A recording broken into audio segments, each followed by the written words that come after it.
Okay, for you folks that think that the code of silence is just within the police departments around the country, here's an example of a city mayor who acknowledges the code of silence and the fact that he hasn't done anything about it. We're talking about Rahm Emmanuel out of Chicago, which is probably has one of the most corrupt police departments in the country. In Chicago, so folks, check this out. This is pretty funny. In an unprecedented move, attorneys for the city of Chicago are willing to admit to a jury that there is a code of silence within Chicago Police Department. That's if that admission will keep Mayor Rahm Emmanuel from testifying in an upcoming trial involving two whistleblower cops. Legal experts say the city will likely settle rather than to allow Emmanuel to take the stand. However, U.S. District Judge Gary Feinerman says he still wants the mayor to testify. The trial set to begin May 31st involves a civil rights lawsuit brought by two cops, Shannon Spalding and Daniel Echevarria. The two say their police department retaliated against them for cooperating with the FBI in an investigation into a corrupt narcotics team.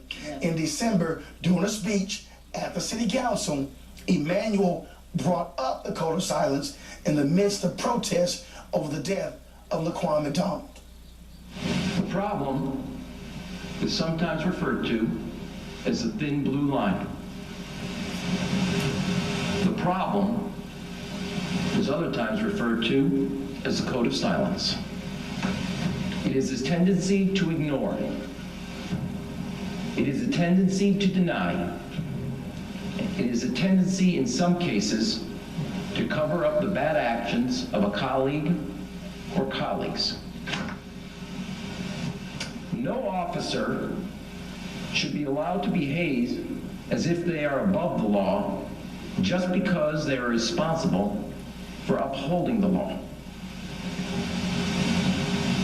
Permitting and protecting even the smallest acts of abuse by a tiny fraction of our officers leads to a culture where extreme acts of abuse are more likely, just like what happened to Laquan McDonald.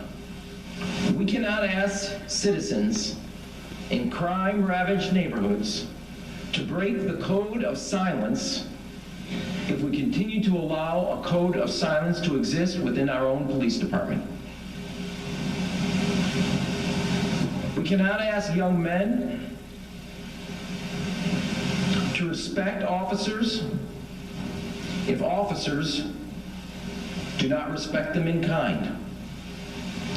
Respect must be earned. Respect is a two-way street. Now, at the beginning of this, you heard that all of this is coming about because of a civil rights lawsuit by two officers against the Chicago Police Department. And the reason for the lawsuit is the police department retaliated against the two officers for cooperating with the FBI on trying to take down some dirty cops that were involved in drug trafficking. Now, my question to you is this: who are the good cops? Obviously, the two cops that cooperated with the FBI are good cops, but everyone, the entire police department, retaliating against them means, in my mind, that the entire police department are bad cops. They're bad cops because they don't even want to clean up their own ranks. Well, anyway, let's continue with this. Adam Collins, a spokesman for Mayor Emmanuel, says the mayor stands by what he said in December, but can't offer anything further.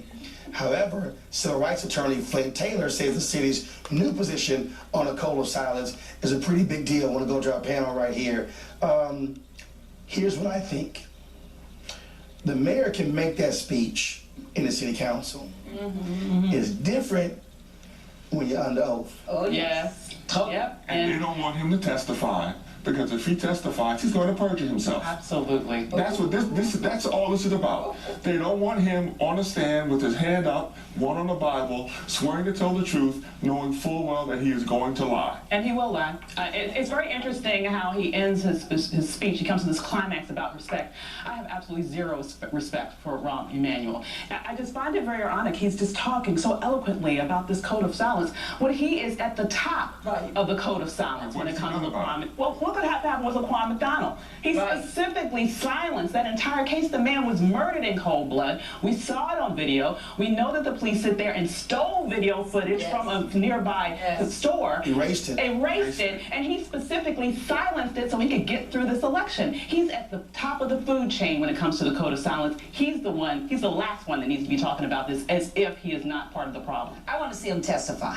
I know that what he's afraid of is that it's going to open up other forms of inquiry. And I want to see somebody hold the Chicago Police Department, the mayor, and everyone responsible for Holman Square, for that black site, the 7,000 people, mostly African Americans, who were illegally detained, not provided lawyers, and treated like we were in some kind of fascist state. It is time for Mayor Emmanuel to face the music, to publicly and personally be held accountable. I want to see him on the stand. I want to see him go to jail. I want to see him go to jail, period. I want to see him on the stand. And the minute you admit to a code of silence, that exact issue is going to come up. So what other instances have occurred where this code of silence has existed? And then that black site is going to pop up.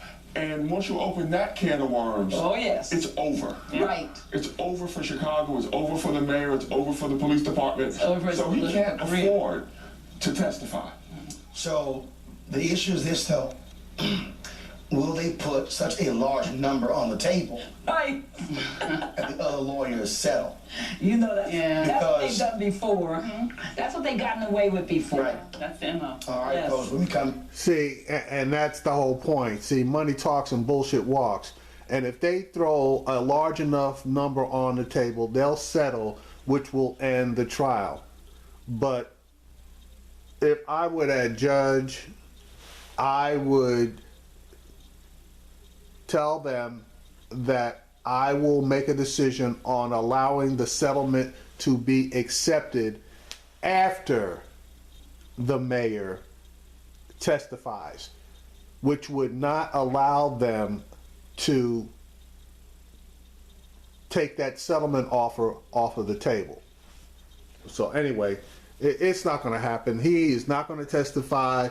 Holcomb Square is not going to be closed, and everybody knows of its existence and how illegal that place is, and how it's still open. Obviously, is an affront against humanity. Period. But what does that mean here in America?